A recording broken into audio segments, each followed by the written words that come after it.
ರಾಜ್ಯ ಸರ್ಕಾರ ನಮ್ಮ ತೆರಿಗೆಯನ್ನು ಹಾಳು ಮಾಡ್ತಾ ಇದೆ.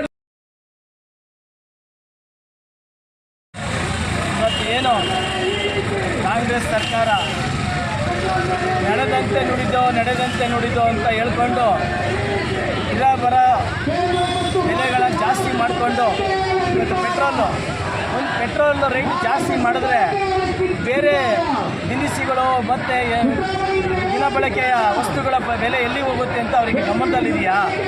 ಇವರು ಸರ್ಕಾರ ನಡೆಸ್ತಾ ಇದ್ದಾರಾ? ಇವರು 2 ಸತಿ ಮುಖ್ಯಮಂತ್ರಿ ಆಗಿದ್ದೀವಿ ಅಂತ ಹೇಳ್ಕೊತಾರೆ ಸಿದ್ದರಾಮಯ್ಯ. ಏನು ನಡೆಸ್ತಾ ಇದ್ದಾರೆ ಅವರು ಸರ್ಕಾರನ? ಜನದ ಕಷ್ಟ ಗೊತ್ತಾಗಿದೆ ಅವರಿಗೆ. ಹಗಲು ರಾತ್ರಿ ಹೊಟ್ಟೆಗಿಲ್ದಲೇ ಪರದಾಡೋಂಥ ಜನ ಇದ್ದಾರೆ. ಫ್ರೀ ಅಕ್ಕಿ ಕೊಡ್ತೀವಿ ಅಂತ ಹೇಳ್ತಾರೆ, ಅದನ್ನ ಮಾಡ್ಕೊಂಡು ತಿನ್ನೋದಕ್ಕೆ ಇವ್ರು ಬಂದು ಹಚ್ಕೊಡ್ತಾರಾ?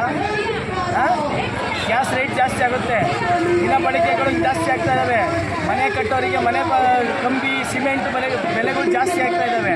ಇಂಥ ಪರಿಸ್ಥಿತಿ ಇರಬೇಕಾದ್ರೆ ತೈಲದ ಬೆಲೆ ಜಾಸ್ತಿ ಮಾಡ್ಕೊಂಡು ಕೂತಿದ್ದಾರಲ್ಲ, ಇವ್ರಿಗೇನಾದರೂ ಒಂದು ಚೂರಾದರೂ ಮಾನ ಮರ್ಯಾದೆ ಇದ್ದರೆ ಮೊದಲು ರಾಜೀನಾಮೆ ಕೊಟ್ಟು ಈ ದೇಶದಿಂದ ತೊಲಗಲಿ. ಇವರು ನಡೆಸೋರು ನಡೆಸ್ತಾರೆ.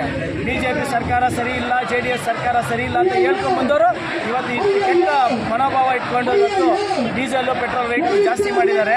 ಇದಕ್ಕೆ ನಮ್ಮ JDS ಪಕ್ಷದಿಂದ ನಾವು ಉಗ್ರ ಹೋರಾಟ ಮಾಡಿ ಖಂಡಿಸ್ತೀವಿ. ಇನ್ನು ಮುಂದಿನ ದಿನಗಳಲ್ಲಿ ಇನ್ನೂ ಉಗ್ರ ಹೋರಾಟ ಮಾಡಬೇಕಾಗುತ್ತೆ ಅಂತ ಎಚ್ಚರಿಕೆ ಕೊಡ್ತಾ ಇದ್ದೀವಿ.